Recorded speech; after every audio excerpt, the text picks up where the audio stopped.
할렐루야. 네. 반갑습니다. 좋은 아침입니다. 자, 오늘은요, 이제 예수님의 낮아지심, 예수님이 십자가를 지시고 죽으신 모습을 우리가 같이 읽었습니다. 그래서 오늘은 예수님의 십자가 사건, 이 죽으심이 우리에게 어떤 의미가 있는지, 예수님께서 하나님의 뜻에 이 순종하신 사건이거든요. 그래서 그리스도의 낮아지심이라는 제목으로 말씀을 전하도록 할게요. 그래서 본문을 차근차근 오늘 읽으면서 전할 텐데요. 약간 난해한 구절도 있고 좀 해석이 필요한 구절이 있는데 혹시 제가 주중에 올렸던 설교 보셨나요? 바쁘셔서 못 보셨나요? 예, 괜찮습니다. 오늘 제가 한번 다시 설명을 드릴 테니까 우리 본문을 보면서 본문 내용을 한 번씩 체크하면서 나가도록 하겠습니다. 오늘 마가복음 15장 33절이죠. 오늘 첫 구절 먼저 함께 읽겠습니다. 제6시가 되매 온 땅에 어둠이 임하여 제9시까지 계속하더니 라고 시작되죠. 이스라엘의 시간법은 우리나라 시간과 다르죠. 쉽게 생각해서 어떻게 계산하면 되냐면 6을 빼면 됩니다. 6을 빼버리면 돼요. 그래서 제6시라 그랬잖아요. 지금 제6시가 되매 6에서 6을 빼면 뭐예요? 0이잖아요. 0. 그게 난 12시가 돼요. 이렇게 그냥 이해하시면 돼요.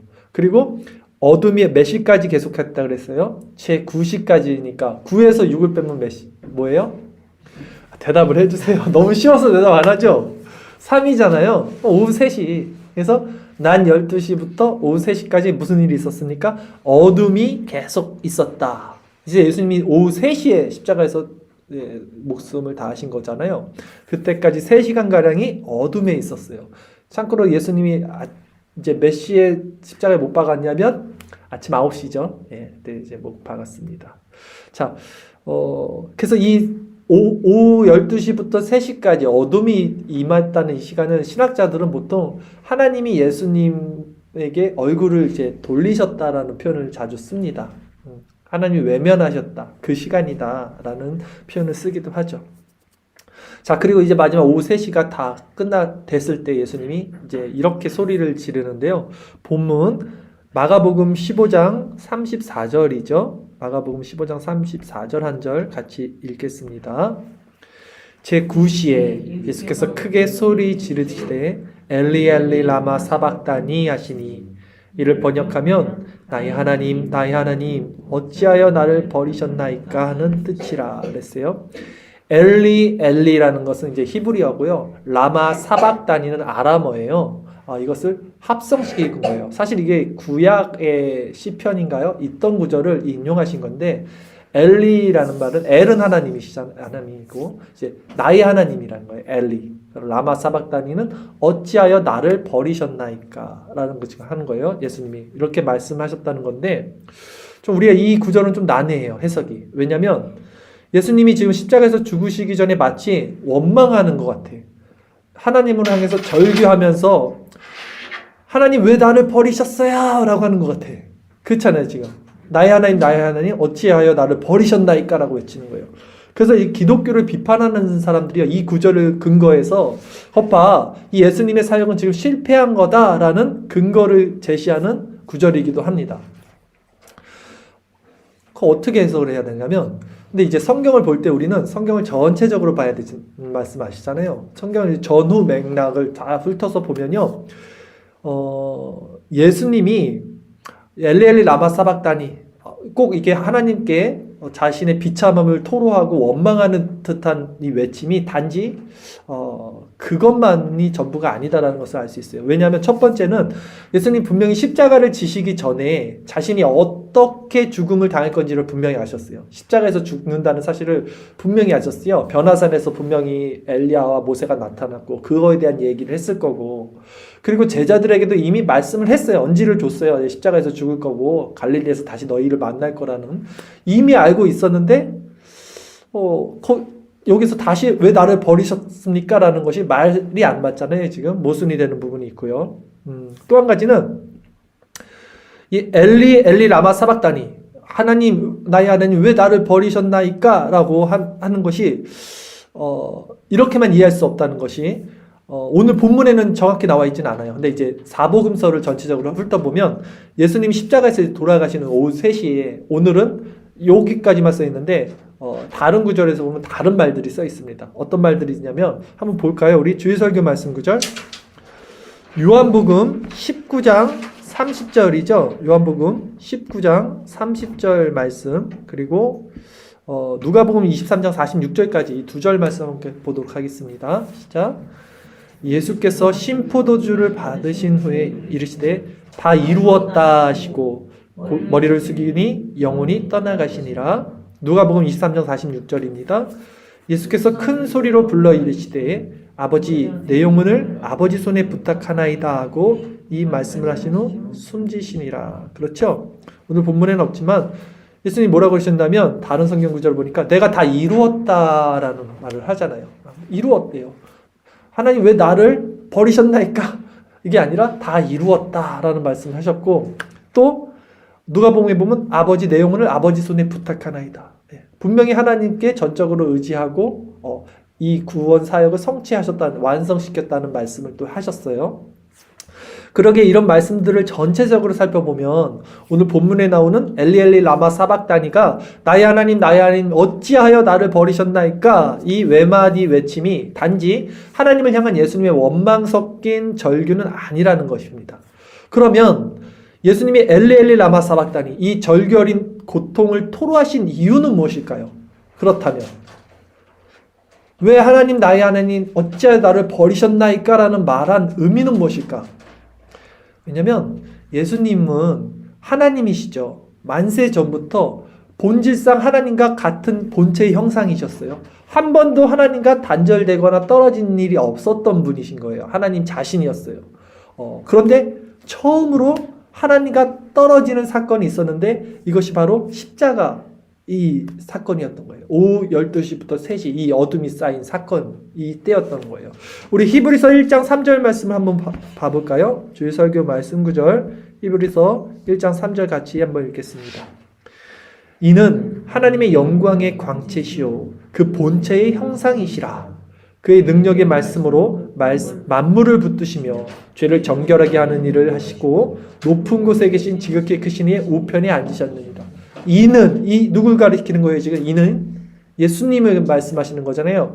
이 예수님이 하나님의 영광의 강체시고 그 하나님 본체의 형상이라는 그러니까 하나님과 같은 분이라는 거예요. 지금 본성이 같은 분. 그러니까 근데 이렇듯 하나님의 본체 형상이 있었던 예수님이 처음으로 하나님과 단절된 경험을 하게 된 것이 바로 십자가 사건이었다는 것입니다. 네. 그러기에 예수님의 이 외침은 바로 하나님과 단절된 그 절망감을 토로하는 거예요. 그 절망감을 토로하는 거지 진짜 왜 나를 버리셨어요? 라고 말한 게 아니라는 거죠. 그리고 이런 외침은 사실 하나님과 동떨어져 있는 그리고 사단의 종로를 타고 있는 모든 인간들의 실상을 대변하고 있는 모습이기도 합니다. 그러니까 하나님과 단절됐어요. 모든 인간들이. 죄로 말미암아 그리고 저주를 받았어요. 그 인간의 모습을 그리스도께서 온전히 십자가에서 체휼을 하시는 거예요. 체휼. 그러기에 그분이 우리를 진정 위로하실 수 있는 대제사장이 될 수 있다는 거예요. 어찌하여 나를 버리셨나이까? 하나님과 그 단절된 것까지도 경험한 거예요. 이 단절된 것은 누가 경험하는 거냐면 인간이 경험하는 건데 그것까지도 경험하면서 그 비참한 토로를 하시면서 그러기 때문에 인간의 그 모든 것을 체휼, 자기가 동감을 하고 받아냈기 때문에 우리를 위로하실 수 있게 된 대제사장이 됐다는 거예요. 예. 히브리서 4장 15절 말씀인데요. 우리 한번 같이 보겠습니다. 히브리서 4장 15절 말씀 읽겠습니다. 우리에게 있는 대제사장은 우리의 연약함을 동정하지 못하실 이가 아니요 모든 일에 우리와 똑같이 시험을 받으시니로되 죄는 없으시니라. 아멘. 자, 그렇죠. 그분이 인간이 받는 시험의 무게를 모두 받으셨어요. 그래서 우리를 위로하실 수 있고 그러나 그럼에도 죄가 없으시기 때문에 우리를 구원하실 수 있는 분이 되신 것이죠. 하나님이 인간의 몸이 되셨어요, 여러분. 그리고 단절된 인간들의 그 아픔을 똑같이 공유를 하시는 겁니다. 하나님은 죄를 공유할 수가 없어요. 그게 하나님의 속성이에요. 그렇죠? 빛에는 어둠이 있을 수 없듯이. 근데 그 하나님이 이 죄를 공유하신 거예요. 죄라고 하기보다는 그 아픔, 고통, 하나님과 단절된 그 상태를 어떻게? 인간의 몸이 되셔서. 그러기에 우리 고통을 이 위로하실 수 있는 이 하나님이 어떻게 이 사실이 우리에게 감격이 되지 않고 위로가 되지 않겠냐는 거예요. 이 하나님의 놀라우신 하나님이 하신 이 사역을 우리가 묵상할 때.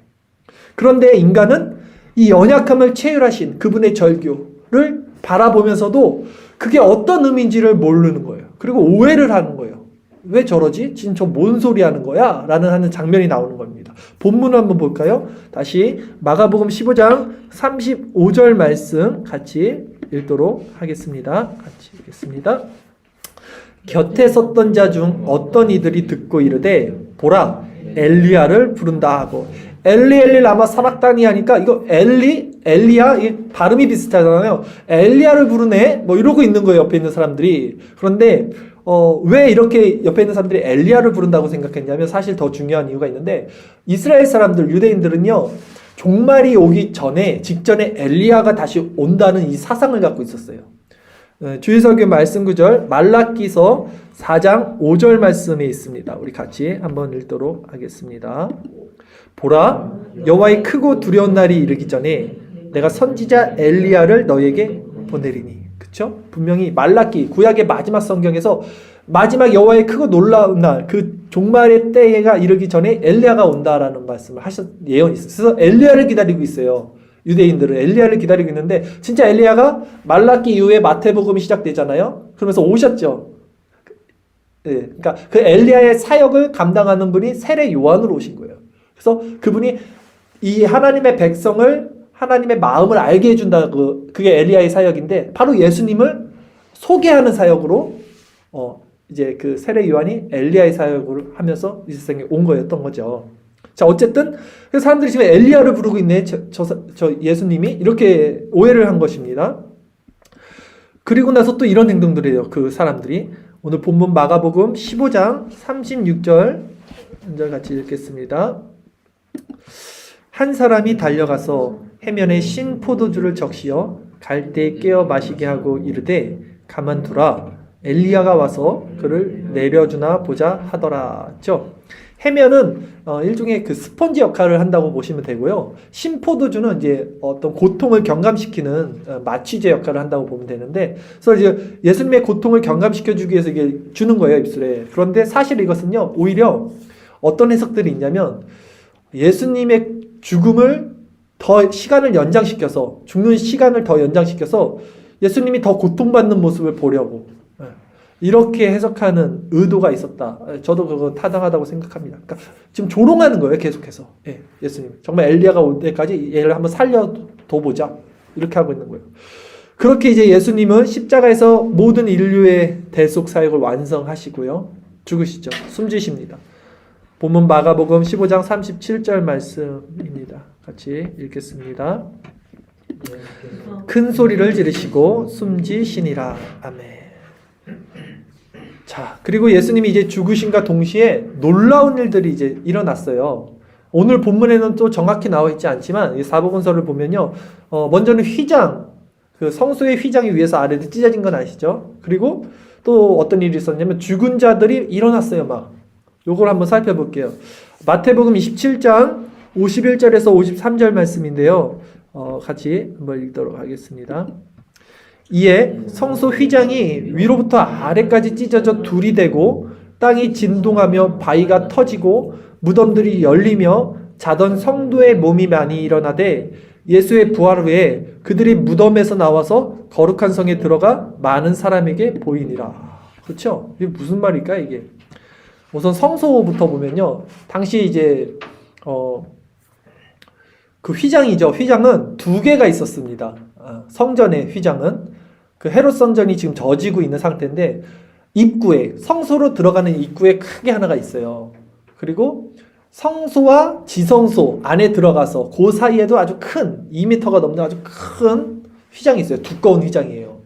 근데 이게 어떤 휘장이 찢어졌는지는 명확히 지금 성경에서 말은 안 하고 있지만 중요한 건 뭐냐면 위에서 아래로 찢어졌다는 거잖아요. 사람이 올라가서 찢을 수도 없고 굉장히 두껍거든요. 그걸 찢을 수가 없는데 결국 이것은 인간의 물리적인 힘이 아니라 하나님의 권능의 능력으로 된 것이다 라는 것을 우리가 하나 알 수 있고, 그래서 이것으로 하나님과 인간의 막힌담, 그 휘장이 가리키는 것이 하나님의 영역으로 들어갈 수 없는 죄의 인간이 찢어짐으로써, 휘장이 찢어짐으로써 예수 그리스도의 몸이 찢어지는 것이 연결이 되죠. 그럼으로써 이제는 우리가 그리스도를 통해서 하나님께 나갈 수 있는 제사장의 신분으로 변화가 되고 담력을 얻었다 그랬잖아요, 우리가. 그래서 담대하게 하나님 앞에 성소로 나갈 수 있게 된 것이 이제 이 말씀을 하고 있는 거죠. 그리고 자던 성도의 몸이 많이 일어났다 그랬어요. 그리고 예수님의 부활 후에 그들이 무덤에서 나와서 거룩한 성에 들어가서 많은 사람들에게 보였다는데, 이 거룩한 성은 뭐냐면 예루살렘 성을 의미합니다. 무덤은 예루살렘에 있지 않아요. 예루살렘 성 밖에 있을 거 아닙니까? 그러니까 예루살렘에 지금 죽었던 사람이 부활해서 들어간 거예요, 지금 이게. 근데 이건 어떻게 해석을 하는 게 가장 올바르냐면, 이제 종말 때에는 예수님의 부활처럼 우리 성도들의 몸도 그렇게 부활해서 변화된다는 사실을 예표적으로 또 단회적으로 보여준 사건이에요, 이게. 그래서 죽은 성도라고 하지 않고 지금 표현을 보면 자던 성도의 몸이 라는 표현을 써요. 자던 성도. 자고 있다는 표현을 하는 거예요. 또한 예수님이 부활의 첫 열매가 됐잖아요. 그러니까 예수님만이 부활의 첫 열매이기 때문에 이들은 자다가 깬 거지 부활한 건 아니에요. 왜냐하면 이들이 부활했다면 지금도 부활해 있어야 되는데 다 또다시 잘 겁니다. 죽어 있을 거예요. 그러니까 예표로 예수님의 부활의 첫 열매가 되셨듯이 이제 되실 거죠. 되실 거듯이 이 시점에서는 되실 거죠, 아직. 이 사람들이 일어난 것을 통해서 마지막 종말 때에는 정말 이 부활의 몸을 입고 사람들이 일어날 거야. 이것을 단회적으로 우리에게 보여준 사건이다, 상징적으로. 이렇게 이해하시면 돼요. 이들이 정말 부활한 게 아니에요. 이들은 어디 가서 어떻게 되는지 몰랐을 거예요. 나 자다 일어난 거야. 이 천국에 갔다 올 수가 없어요. 그렇잖아요, 논리적으로. 한 번 심판은 정해진 것이고 그 외에는 심판이 있는데 어떻게 천국에 갔다 다시 이 세상으로 옵니까? 자고 있는 거예요, 이 상태는 항상. 그래서 이 상태를 이해하려면 여러분 사실은 천국과 지옥 사이에 있는 낙원과 음부의 개념도 이해해야 돼요. 그러니까 천국을, 좀 어려운 건데 사중으로 나눕니다, 개혁주의에서는. 사실은 우리는 천국과 지옥만 생각하잖아요. 근데 천국과 지옥이 당연히 있고 그 중간 지점이라는 게 있어요. 그러니까 연옥 개념과 헷갈리면 안 돼요. 이걸 가지고 천주교가 연옥이라는 개념을 만들어낸 건데, 천국과 지옥 사이에 낙원. 그래서 강도한테도 너가 오늘 나와 낙원에 있으리란 말을 하죠. 낙원이라는 개념이 성경에는 등장하고요. 또 지옥 위에는, 그 하데스 지옥 위에는 음부라는 개념이 존재해요. 그래서 아브라함의 예수님의 예수님의 비유를 보면 아브라함이 거지 나사로와 부자가 물 한 모금만 찍어서 내 혀를 적시게 해주세요. 그게 천국이 아니라 낙원과 음부 사이에 있던 사이예요. 그 사이에서 아브라함이 보고 있었어요. 그러니까 그들이 서로 볼 수 있는 거예요. 네. 부자가 지옥이 아니고 음부에 가서 나사로를 본 거예요. 어떻게 볼 수 있어요? 그래서 그런 개념이 있다라는 걸 이해해줘요. 제가 이 말씀 왜 했냐면, 지금 자던 사람들이 일어났다는 표현을 우리가 이렇게 이해하셔야 돼요. 천국에 간 게 아니라 어떤 참 애매하지만 어떤 중간 상태가 있다, 이렇게만 이해해 주세요. 자, 그래서 본문을 계속 한번 읽어볼까요? 마가복음 15장 38절 39절입니다. 마가복음 15장 38절 39절 같이 읽겠습니다. 이에 성소 휘장이 위로부터 아래까지 찢어져 둘이 되니라. 예수를 향하여 섰던 백부장이 그렇게 숨지심을 보고 이르되 이 사람은 진실로 하나님의 아들이었도다 하더라. 아멘. 자,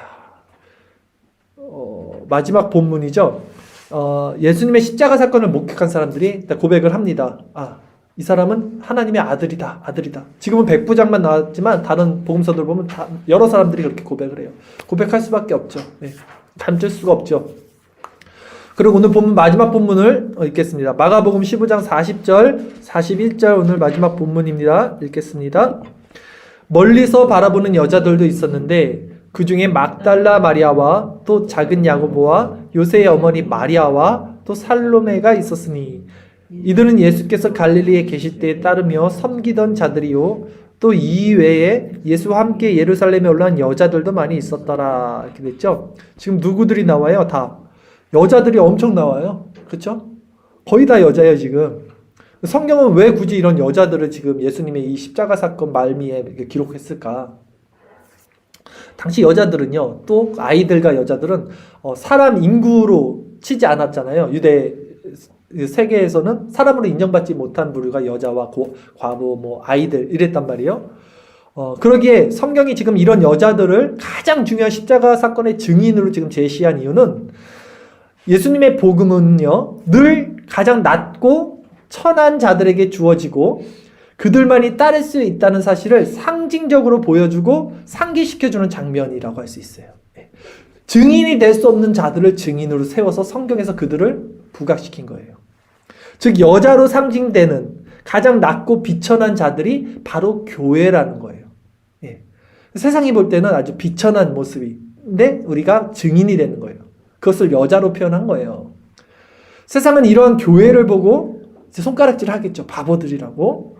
하지만 하나님은 이런 자들을 통해서 증인을 삼아서 강한 자들을 부끄럽게 하시고 그분의 교회를 이루어 가신다는 것을 상징적으로 보여준 거예요. 이 여자들을 통해서.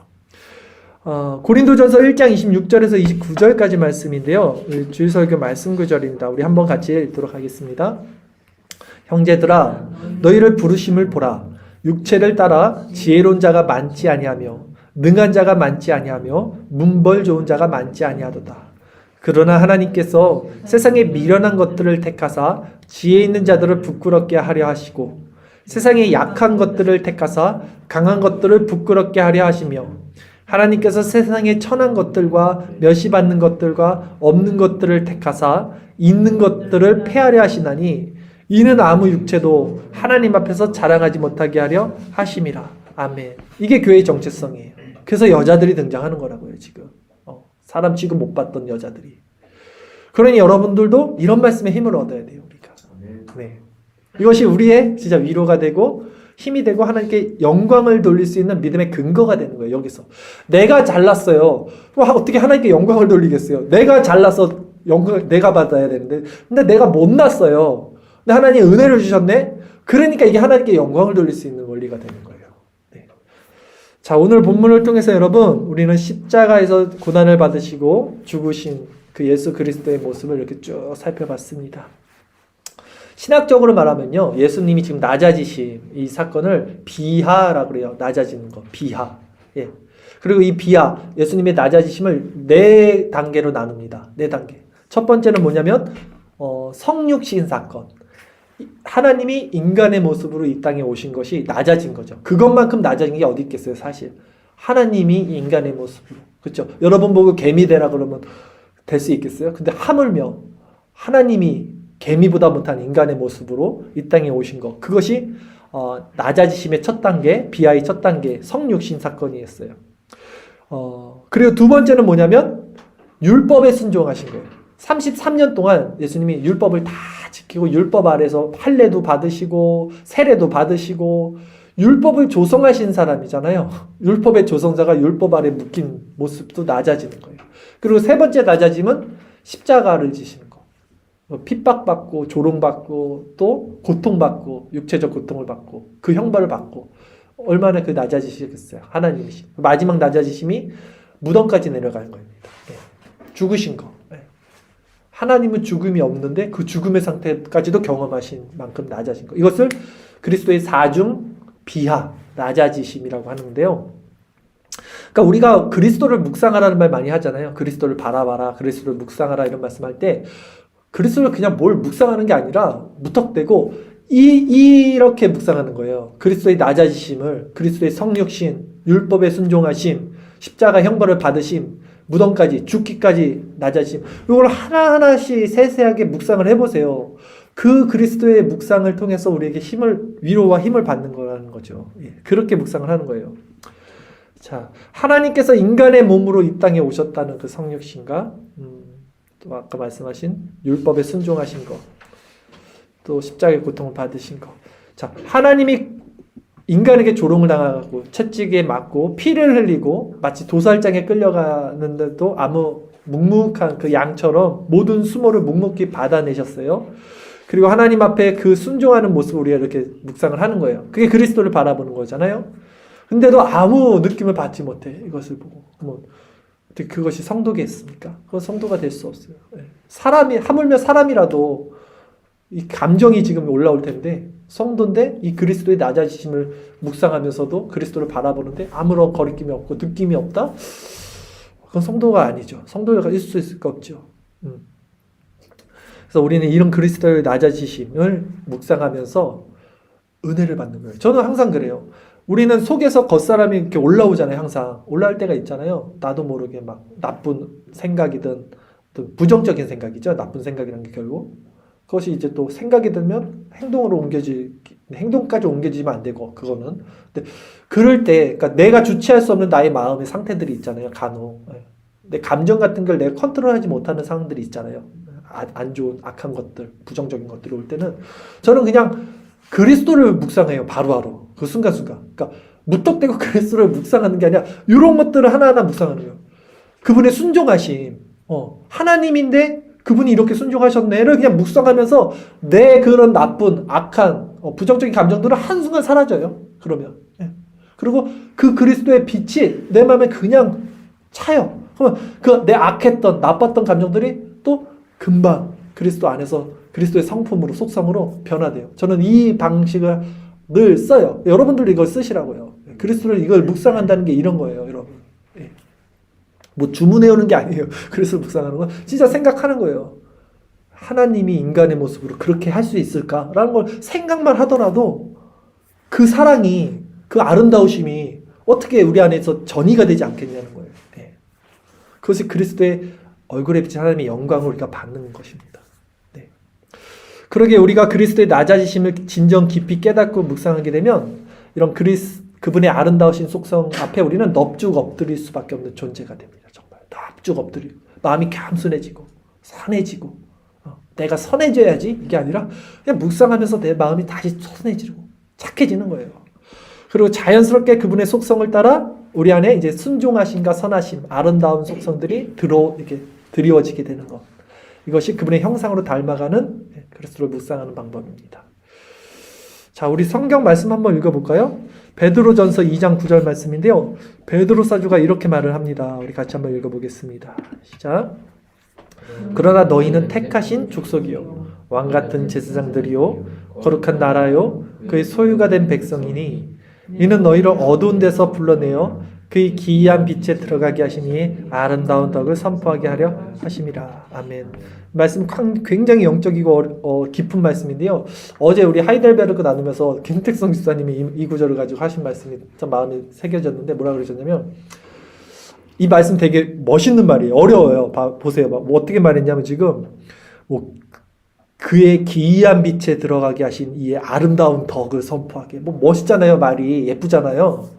근데 베드로가 이런 말을 했다는 게 되게 재밌는 거예요, 여러분. 그러니까 바울이나 뭐 이런 사람들, 똑똑한 사람들이 이런 말을 했으면 많이 배웠으니까. 근데 베드로는 어부 출신이잖아요. 이런 말을 할 수 있는 위인이 아니에요. 이 사람의 것들을 보면. 근데 지금 베드로 전후서를 여러분 나중에 한번 보세요. 굉장히 이런 심오한 말들이 막 차고 넘쳐요. 좀, 야, 베드로가 어떻게 이런 표현을 했지? 근데 이거는 성령이 하신 거죠. 성령이 깨우쳐서 알게 하신 거예요. 그에게 지혜와 지식을 주시고. 근데 정말 심오한 말씀인 거예요. 여기서 뭐라 그랬냐면 하나님이 우리를 이렇게 어두운 데서 불러내신 이유는 그의 기이한 빛에 들어가게 하신 것인데 그리스도의 얼굴에 비친 그 빛, 제가 늘 얘기하는 그 빛이 뭐라고 말할 수가 없으니까 베드로도 기이하다라는 표현을 쓴 거예요. 그거는 세상 사람들의 오감으로는 감지가 되지 않으니까 그 기이한 빛에 들어가게 하신 이유인데 왜 그렇게 하셨냐면 하나님이 우리를 왜 그 기이한 빛으로 우리를 불러내셨냐면 아름다운 덕을 선포하게 하기 위해서. 이 아름답다는 것은 하나님의 속성이잖아요. 하나님의 그 아름다운 덕은 사랑이에요. 사랑을 선포하기 위해서. 그러니까 내가 그걸 맛봐야지 이것을 느껴서 선포가 되는 거잖아요. 그러기 위해서 우리를 그걸 맛보게 한다는 거예요. 그 기이한 빛의 조명을 받게 한다는 이런 표현을 아주 시적으로 쓴 거예요, 지금 베드로가. 그래서 이 아름다운 덕, 이 사랑 안에서 충만하게 하려고 예수님께서 우리를 어두운 데서 불러내셨다라고 하신 거예요. 그러므로 그리스도께서 우리를 자유하게 하시는 거예요, 이제는. 그 그리스도의 하나님의 그 아름다운 덕을 선포한다는 것은 선포를 하려면 내가 알아야지 선포를 하잖아요. 알아야지 면장한다고 모르는 걸 어떻게 전하겠습니까? 근데 이 아름다운 덕이 뭐지? 모르면 선포를 못해요. 내가 아는 거야, 이게 뭔지. 이 하나님의 사랑을, 그리스도의 조명을 받아서 그리스도를 묵상함을 통해서 그래서 이것을 아름다운 사랑을 선포하면 어떻게 돼요? 내 상태는 이미 아름다운 속성으로 가득한 상태가 된 거잖아요. 그러니까 선포를 하는 거죠. 흘러 넘치는 거예요. 그러니까 이거를 지식을 배워서 전달하는 게 아니라 복음은 항상 어떤 원리냐면 내 안에 충만해져야 돼, 이게. 이게 충만해지면 이게 알아서 저절로 흘러서 넘쳐서 이렇게 전달이 되는 원리지. 뭘 배워서 이걸 체계를 적어서 베드로가 그렇게 말한 게 아니잖아요, 지금. 그래서 이 사랑이 내 안에 가득해지면 이 상태가 자유한 상태가 되겠죠, 당연히. 그래서 예수님 우리에게 자유를 주시기 위해서 이 하나님의 덕을 선포하게 하신 거예요. 하나님의 사랑을 우리 안에 충만하게 하신 거예요. 그러면 이제 우리는 어떻게 해야 돼요? 다시는 종의 멍에를 매지 말아야겠죠. 다시는 그 옛사람의 것을 메고 다시는 이 사랑을 잊어버리면 안 돼요. 하나님의 빛의 조명을 우리는 또 벗어버리면 안 돼요. 이걸 품고 이걸 붙잡고 이 덕을 선포하고 이 아름다운 속성을 항상 마음에 간직하고 즉 뭐예요? 그리스도를 바라보는 그 원리 안에서 살아가야 된다는 거잖아요. 그거 한번 읽어볼게요. 갈라디아서 5장 1절 말씀이 그 말씀인데 이 말씀 한번 같이 읽겠습니다. 시작. 그리스도께서 우리를 자유롭게 하려고 자유를 주셨으니 그러므로 굳건하게 서서 다시는 종의 멍에를 매지 말라라는 거예요. 그래서 날마다 말씀 묵상하고 예배드리고 이 은혜의 수단을 우리 안에서 붙잡으라는 거예요. 이게 믿음의 훈련이라는 것입니다. 자, 칼빈 시대에 여러분 오늘 이제 말씀을 마무리할 건데요. 칼빈 시대 때 제네바라는 도시 국가예요. 스위스 제네바인데 칼빈이 거기에서 이제 많이 핍박을 받아요. 반대 세력들이 있을 겁니까? 반대 세력 중에 세베르투스라는 사람이 있어요. 이 사람이 칼빈을 계속 대적해요. 근데 칼빈이 이제 감옥에 가게 됩니다. 그러니까 칼빈을 살인자라고 이 사람이 계속 이제 말을 하는 거예요. 살인자. 칼빈은 사실 그 사형수들을 구해내려고 했어요. 제가 그 제네바 그 신학 책들을 보면, 근데 이게 칼빈이 그들을 이제 죽였다, 이렇게 처형했다, 이렇게 그렇게 해갖고 세베르투스가 칼빈이 이제 감옥에 가는 일이 있었어요. 제네바 근데 그 법은 어떻게 됐냐면 감옥에 가더라도 이 칼빈은 목사님이잖아요. 주일날은 설교를 해야 되잖아. 근데 제네바 교회는 목사님들 많지 않아요. 딱 정해져 있어요. 그래서 순회 선교를 이렇게 돌아가면서 선교해요. 그래서 제네바 시에는 몇 명 있고 제네바 밖에 그 어떤 시골에는 또 몇 명 있어서 이 사람들이 이제 돌아가면서 설교를 하는데 칼빈이 거의 굉장히 많은 양의 설교를 했단 말이에요. 칼빈이 주일날 설교를 해야 되는데 감옥에 있으면 안 되잖아요. 그래서 법 중에 설교를 할 때는 나올 수 있었어요. 감옥에서. 대신에 누가 들어가 있어야 돼, 대신. 그 감옥에. 그래서 칼빈의 동생이 이제 들어가 있었다고 하더라고요. 네, 저도 이제 이건 전해 들은 건데, 칼빈의 동생이 칼빈이 설교할 때는 이제 감옥에 들어가 있었다. 이렇게 얘기를 했더라고요. 그러면 칼빈이 이제 나와서 세상에서 자유롭게 활동하고 할 때는 누굴 생각하겠어요? 감옥에 있는 동생을 생각할 거 아닙니까? 동생 생각 안 하고 그 사람은 인간도 아니죠, 그거는. 그쵸? 하물며 인간의 모습도 이러할진데, 그렇다면 영원히 죽을 수밖에 없는 죄와 사망의 법에서 우리를 자유하게 하시고, 지금 자유하게 하셨다 그랬잖아요. 이 사랑의 덕을 선포하게 하시고, 이 해방과 자유와 이 모든 것을 주시기 위해서 대신 값을 치러야 되는 분이 계셨던 거예요, 여러분. 네. 그럼 우리는 누구를 생각하면서 살겠냐는 거예요. 똑같은 원리로. 그러니까 여러분이 그리스도의 낮아지심을 묵상하는데 좀 실질적으로 나는 묵상해 줬으면 좋겠어요. 뭐냐면 그냥 십자가에서 죽으셨네, 나의 죄를 위해서. 이게 아니라 여러분 십자가라는 거 한번 생각해봐요. 상상이라도 해보세요. 십자가에서 죽는 것은 가장 큰 고통 중에 하나인데 이게 아파서 죽는 게 아니라 숨을 못 쉬고 질식하고 쇼크로 죽는 거예요. 아세요? 어떻게 죽는 건지? 십자가에 매달리면 몸이 밑으로 처집니다. 그러면 허파가 이 횡격막에 올라가서 호흡을 못해요. 호흡. 이거 호흡하려면 이걸 끌어당기는 거예요. 근데 이걸 끌어당기면 어떻게 됩니까? 여기 못이 박혀 있죠? 이 체중, 하중을 그대로 힘으로 이거 끄집어내는데 근육이 다 떨어진 상태예요. 예수님이 지금 채찍에 맞아서. 그래서 십자가도 못 들고 올라갔잖아요. 그러니까 생각을 해보라고요. 내가 웃어서 죄송한데 그 상태에서 근육이 없는 상태에서도 이거 해야 돼. 왜냐하면 이거 안 하면 숨 안 쉬어보세요. 살 수 없잖아요. 그 고통을 참으면서 이걸 한번 올려서 들숨 한번 들고 훅 떨어지는 거예요. 세월이든 뭐든 숨 못 쉬어서 죽는 거 한번 생각해 보세요. 얼마나 고통스럽습니까? 그거를 난 12시부터 3시, 3시간, 이건 영원한 시간이에요. 그거를 하셨던 거예요, 지금. 상상도 못 하겠어요, 저는. 그거를 생각하면 나는 도저히 난 못할 것 같아요. 나는 숨 안 쉬고 죽는 거 생각만 해도 정말 너무 막 죽을 것 같은데, 예수님은 그거를 이미 다 알고 겪으셨어요, 또. 모르고 겪은 것도 아니고. 어떻게 죽을 건지를 다. 그래서 그것을 그냥 묵상하는 거예요. 그러면 어떻게 우리 마음이 내가 나의 주인이 되고 내 마음대로 또 오늘 예배 드렸으니까 이제는 무엇을 먹고 살까 이제 요렇게 넘어가겠냐는 거예요. 정말 세상 사람들도 은혜를 알고 은인을 기억하는데 우리를 위해서 하나님이신 그분이 인간의 몸을 입고 그 고통을 낮아지심을 당했다는 것을 우리가 정말로 생각한다면 우리가 받는 고통이나 역경이나 하는 것들이 어떻게 변화되지 않을 수 있겠냐라는 말씀을 오늘 드린 겁니다. 그래서 어저께 나눈 말씀 중에 여러분 하이델베르크 34문을 제가 한번 읽어드릴게요. 어떤 말씀이 있었냐면 당신은 왜 그분을 우리 주라고 부릅니까? 라는 질문이 있었어요. 주라는 것은 퀴리오스예요. 헬라어로 주인이라는 뜻입니다. 그러니까 사람들이 예수님을 주라고 불러요. 주님, 주님 이러면서 기도하는데 어폐가 있는 게 되게 모순되는 게 주라는 건 주인인 거예요. 종은 주인의 소유물인 거예요. 노예인 거예요. 종은 주인. 근데 주라고 불렀으면 우리의 모든 생명과 모든 물질과 모든 권리는 주인에게 종속되어 있는 건데 우리는 주님이라고 부르면서 이 주님을 사용해서 내 소원 성취와 내 힘으로 이걸 갖고 간단 말이에요. 그러니까 얼마나 이게 하나님을 모욕하는 행위인 거예요. 그냥 주님이라고 부르지 말던지 그냥 차라리 예수님이라고 그러든지 주님이라고 말을 했으면 내 생명, 지금 내가 살아가는 호흡하는 모든 것들이 그분께 귀속되어 있는 상태를 고백하는 게 퀴리오스 주라고요. 근데 하이델베르크에서 말하는 거예요. 당신은 왜 그분을 퀴리오스, 주인이라고 부릅니까? 했을 때 답은 이겁니다.